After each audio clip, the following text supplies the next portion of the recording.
Well, one of the most heartbreaking, heart-wrenching experiences in my family happened with my youngest brother, Sky, S-K-I-G-H, Scottish Sky. You're wondering, why is a guy named Sky? My brother, Sky, and his wife, youngest brother, and his wife, Vanessa. It's okay, I got a t-shirt on under here in case you're wondering. You see the way this story is going, I'm wearing this t-shirt in honor of my sister-in-law, Vanessa, this morning. My brother and his wife, Vanessa, were married just over 10 years ago. And almost 9 years ago, November, my beautiful niece, their daughter, Sophia, was born. Vanessa, during her year of maternity leave with her daughter, Sophia, really wanted to get the best experience, the fullest experience out of that year of maternity. And so, even though she began feeling some unusual feelings in her body during that year, she felt like, I don't want to go to the doctor. I don't want to interrupt any of the experiences I'm having with my daughter. Now, what you need to know about Vanessa is that in her teens, she was a double kidney recipient. And so the surgery, the transplant, was very successful, but then you go on this anti-rejection medication, right? And as I've been told, one of the side effects of that anti-rejection medication is it actually predisposes you. It makes you susceptible to certain kinds of cancer. And tragically, during that year of maternity, Vanessa developed cancer. And she fought a courageous battle. Many of us were alongside of her, cheering her on. That's what the t-shirt and our Conquer Cancer team, etc. was about. But tragically, in fact, literally the day before her 40th birthday, Vanessa died. The reason I tell you that story, just to be crystal clear this morning, is this. I think many of us, even though maybe particularly as guys, are pretty quick to kind of blow off appointments, doctor's appointments, dental appointments. Like, come on, guys.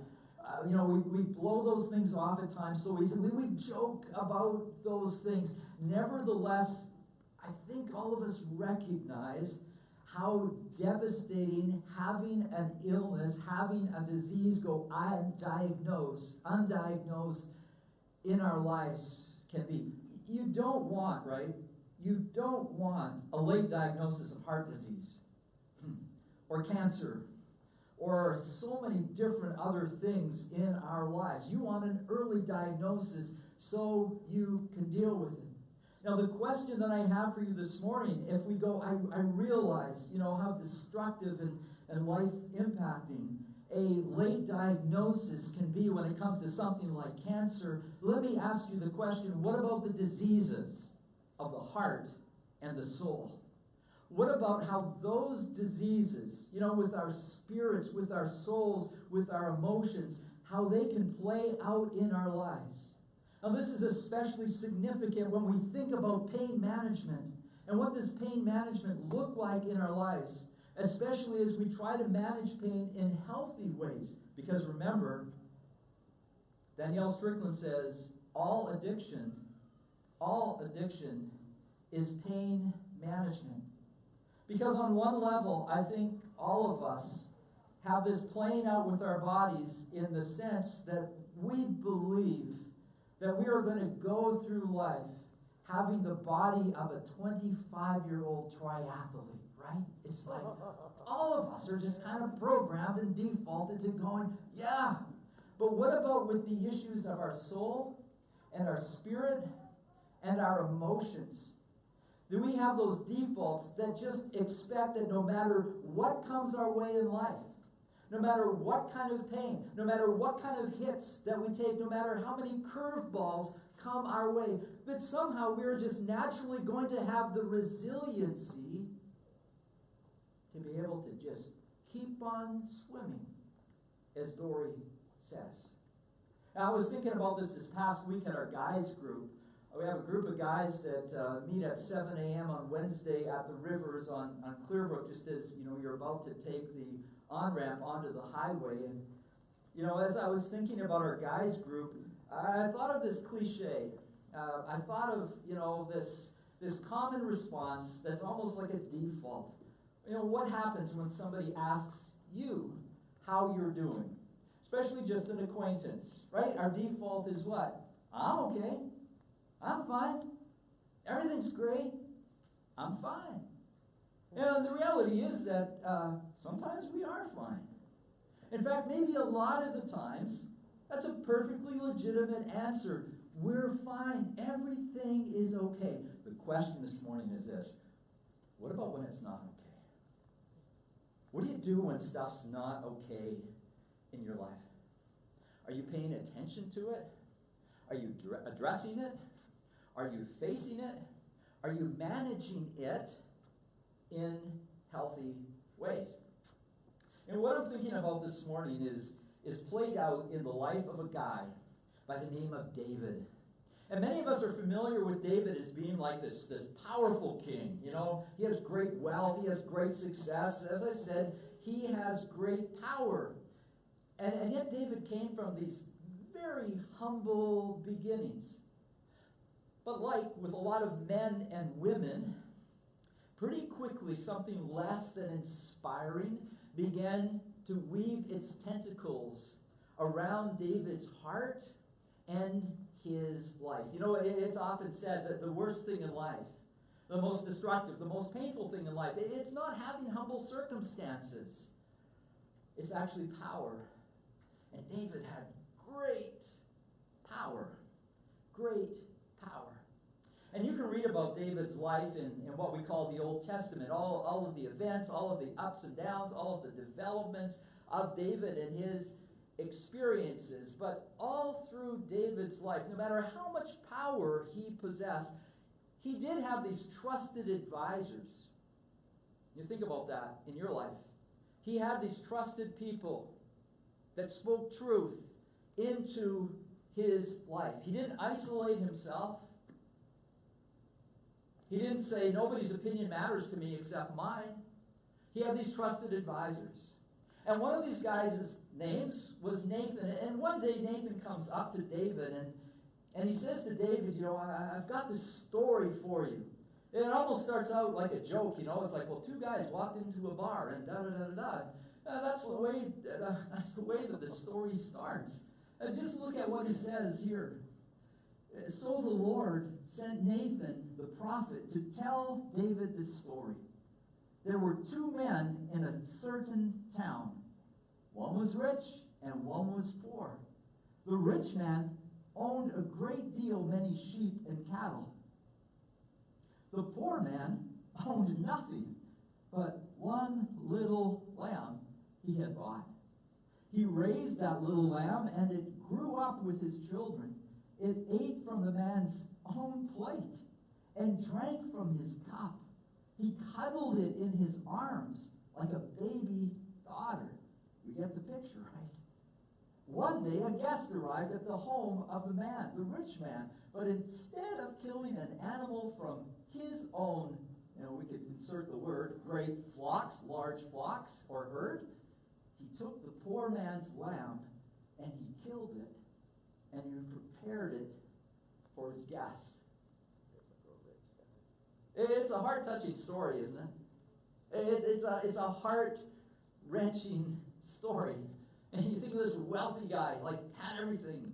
Think of this poor guy, had nothing. And the rich guy goes in there and he takes his, poor guy's little lamb and he slaughters it to feed to his unexpected guests. And it's sort of amazing at one level that David, this warrior king, it's like he's moved by the story. There is this expression of outrage in his life, like, how could anybody be that cruel to do something like that? And you can see here, literally, this is how David responds.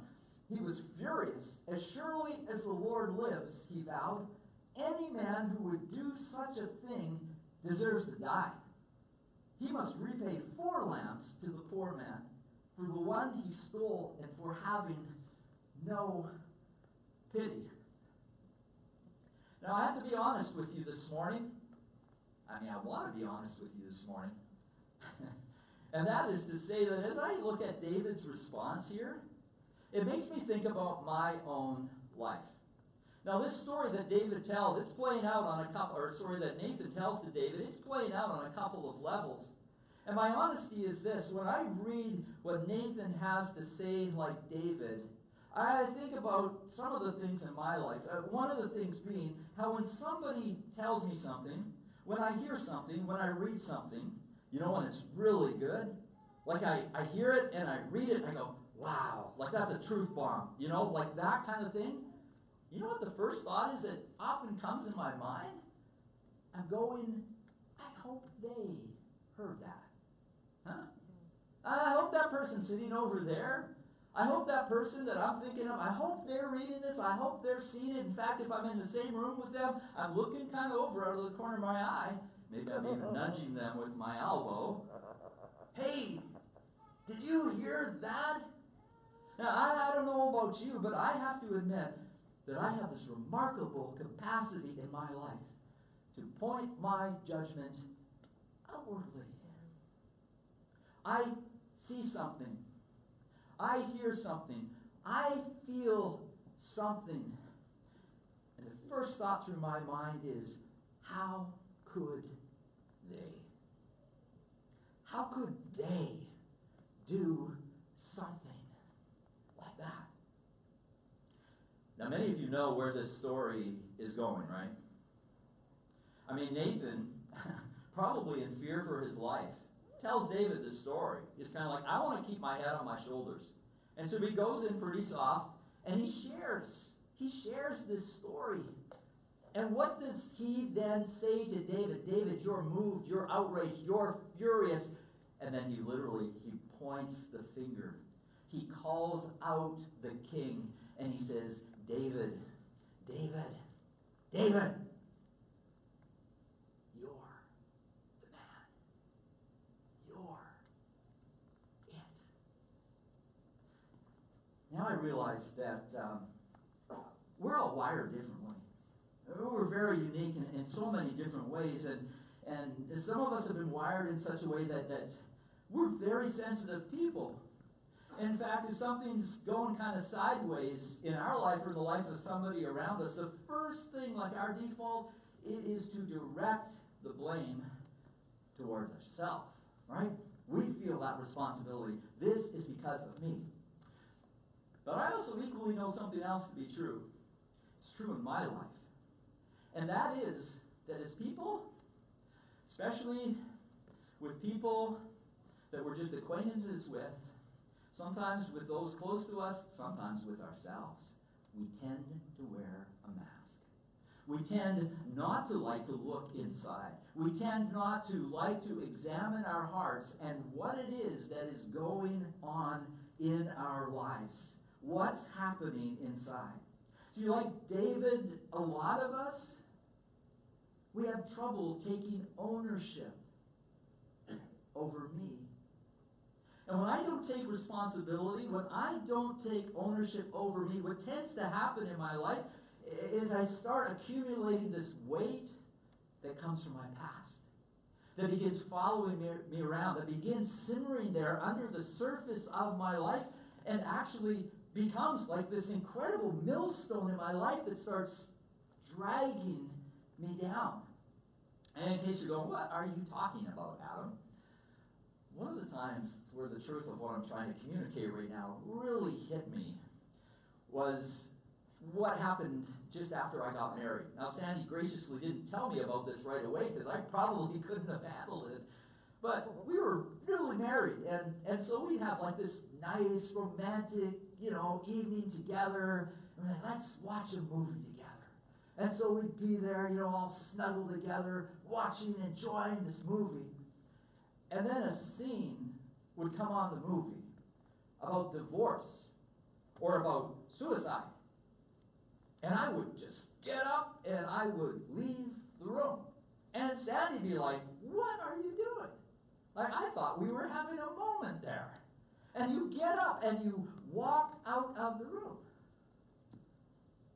Now, the truth is that stuff was stuff that happened to me as a kid. But it was painful. it hurt. And my way of coping with that, my way of dealing with that was actually thinking I could bury it. That I could put it deep down, push it deep down into my life, and by burying it, it would all go away. But the fact is this: we may bury stuff, but it doesn't disappear. We may bury stuff, but it doesn't go away. By burying it, by thinking I buried it, the pain that I experienced, it actually began expressing itself out of my life with a lot, I tell you, a lot of anger towards, sadly, the people that I loved most. Or think about it like this. Maybe you've heard the truth. It's one of the main truths in many respects that comes out of AA, and it goes like this. This is a quote from somebody, so it sounds a little bit funny, but the truth is, you're only as sick as what? You are only as sick as your secrets. Now, I think for many of us, that just seems so counterintuitive. Because we think, oh, my secrets are what is going to keep me safe. My secrets are going to protect me from the pain that I experienced in the past. My secrets are going to keep me from the judgment of others. And so those things in my life that I can't face and I don't want others to see in my life are things that I am going to stuff down deep inside of me. And yet, as AA challenges us, as the recovery movement challenges us, actually we're only as sick as those secrets. For instance, one of my favorite researchers by the name of Brene Brown, and you already get that, don't you? That's one of my favorite researchers. But Brene Brown puts it like this. She says, own your story. Own your story. The good, the bad, the painful, the ugly. Own your story. Don't bury it. That's literally what she says. She says, don't bury it and let it fester or define you. And she says, what I often say aloud in my life when this stuff starts coming up, she says this. She says, if you own this story, you get to write the ending. The story doesn't control you.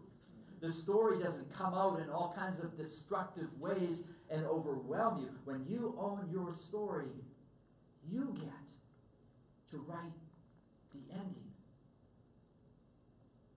You think about the power of that, because what Brene Brown is saying by owning your story is that when we are brave and courageous, and as she would say, vulnerable, to bring out all of the pain, the good and the bad and the ugly, and expose it to the light, what we experience is the light and the exposure, and friends, ultimately your Father in heaven giving you the power, giving you the ability, giving you the strength, giving you the path, giving you the way to overcome that pain and to deal and manage with that pain in healthy kinds of ways.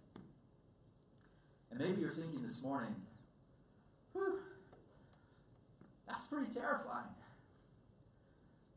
All that stuff that's down there that I thought I've hidden pretty well. Maybe when I say to you, hey, the fourth step of recovery, as we go through these steps of recovery that frankly apply to us all, the fourth step of recovery tells us this. We made a searching and fearless moral inventory, which just means really a life inventory of our lives, the good, the bad, the ugly. We made this searching, fearless moral inventory of ourselves. And maybe you're thinking this morning, not going there. How do you expect me to do that? Why would I do that? We don't know. Friends, I get that. But I also get that a lot of the pain that was really inflicted on me, the things that I had no control over, not to mention the pain that I've inflicted on others, was doing some pretty deep, dark, and damaging stuff in my life. And this definitely plays out in this guy David's life. You can read about the details of David's story. I encourage you, why don't you do that this week? Look up 2 Samuel chapter 12 and read about all of the different interplay of what's going on, all of the dynamics in David's life. But here's the thing about David. He didn't take off Nathaniel's head.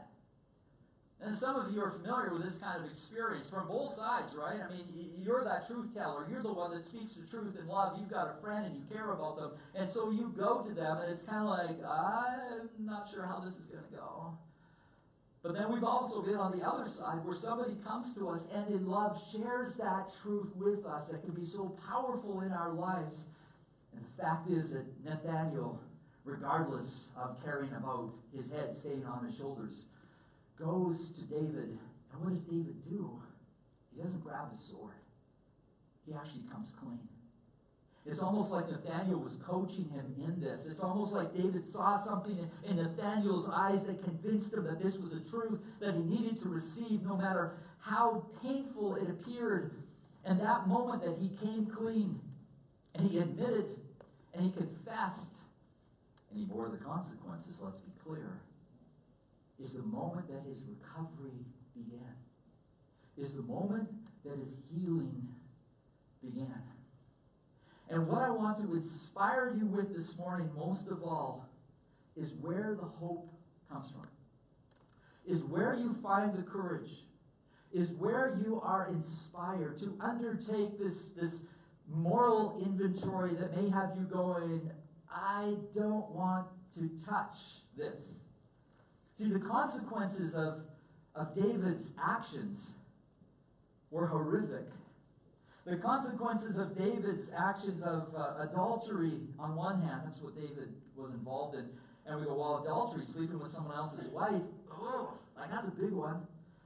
Adultery leading to murder, to cover up that adultery. Let's be frank here. This was big stuff. This was deep stuff that resulted in what? The consequence of the death of David's son, of his baby. But would you notice with me how amazing David's response is? Because this is what he says. David replied, I fasted and wept while the child was alive. For I said, perhaps the Lord will be gracious to me and let the child live. But why should I fast when he is dead? Can I bring him back again? Notice, I will go to him one day. But he cannot return to me. You see what David is saying here? This is the hope that's buried in David's experience for us to grab on. David has experienced a parent's worst nightmare, right? The death of his child. But in his sin, I'll use that word, come on. Adultery, sleep with someone else's wife, it's like, yeah. Murder, huh? In his sin, in his loss, in his pain, you see, David had this incredible hope. This hope that informed, this hope that spoke into his life. And that hope was not just wishful thinking. See, one of the things about David is David had this tremendous capacity to be able to foresee, to be able to look into the future and to see that God, this Father in heaven, was going to bring a rescuer, a savior, a redeemer. And one of the things that we read about this redeemer, this rescuer, this savior, who we call Jesus, is this. Just look at these words with me. Surely he took up our pain and bore our suffering. But he was pierced for, notice, our transgressions. He was crushed for our iniquities. The punishment that brought us peace was where? On him. And notice, and by his wounds. By his wounds. The punishment that he bore in his body. What is the result? We are healed. You just think for a moment about those words that I've highlighted this morning in that passage that is speaking, let's be clear, specifically about Jesus and what Jesus did on the cross. It's talking about, did you see at first, our pain and our suffering. And we can say, those are the things that are inflicted upon us in life. Those are the evidences of the pain that we experience because of what somebody else has done to us. Have you thought about this? That when Jesus died on the cross, he died for your pain. He died for your hurt. He died for what has been inflicted on you to redeem that pain and to redeem that hurt. In fact, as C.S. Lewis says, to reverse all of that evil, all of that pain, all of that hurt, that God is going to bring about the ultimate justice through Jesus in your life. Everything that's happened to you. Yes. That Jesus has dealt with that. To give you the courage to bring whatever it is, not to fester in your life, but bring it to the light. And bring it to Jesus and give it to Jesus and allow him to work in it. But did you see? Do you remember those other words? There's nuances to them, but these words iniquity, this word transgression, well, what they really speak of are those things that we've done to others. They speak about the darkness in our lives, those things that we've done at times that we go, I don't even want to look at that. I can't bear that. I can't believe that I did that. And what is Jesus saying? He's saying that the worst that is in you, the worst that anyone has ever done, is what I died for. Is the sin that I bore in my body. Literally, as a friend likes to remind me, the sin that I became so that you wouldn't have to bear your sin. And so this morning, as we think about this important fourth step of the recovery process, and there are moral inventories available for you. I encourage you to pick one up as you make your way out of the theater this morning. They're right by the door. But as we look at this moral inventory and think about this step, I want to encourage you, friends. There's your hope. There's your courage. There's your inspiration and your motivation for taking this moral inventory of your life, the good and the bad and the ugly. And maybe as you set aside that time and make that appointment, in a sense, with yourself to do this important work, you're going to want to have that Nathan with you. That person that speaks the truth in love to you, to help you through the process. This is also the motivation for the importance of group and being a part of our group as our groups now launch for the fall. To know that you've got people beside you who love you, who are there for you, that you can be accountable together with. But here's the most important thing. As you undertake this moral inventory and bring all of life, the good, the bad, and the ugly to the light, Jesus is with you. And he loves you. And he wants to heal you. Let me pray with you. Heavenly Father, we're so grateful that we can process the real, the dark, the deep stuff in our lives. There's a default for us, all of us, at one time or another, that wants to bury this stuff and walk away from it and just think it's taken care of. And yet you give us a different pathway. That you assure us that whatever that pain is, pain that we've inflicted on others, pain that has been inflicted on us, that the way to neutralize it in our lives, in fact, the way to redeem it, is to bring it to you and experience the power of your forgiveness, your love in our lives. And so I pray for all of my friends this morning, as we undertake this moral inventory, that we would experience your presence, your strength, and your power to manage our pain in ways that are life-giving and healthy. I ask this in your name, Jesus. Amen.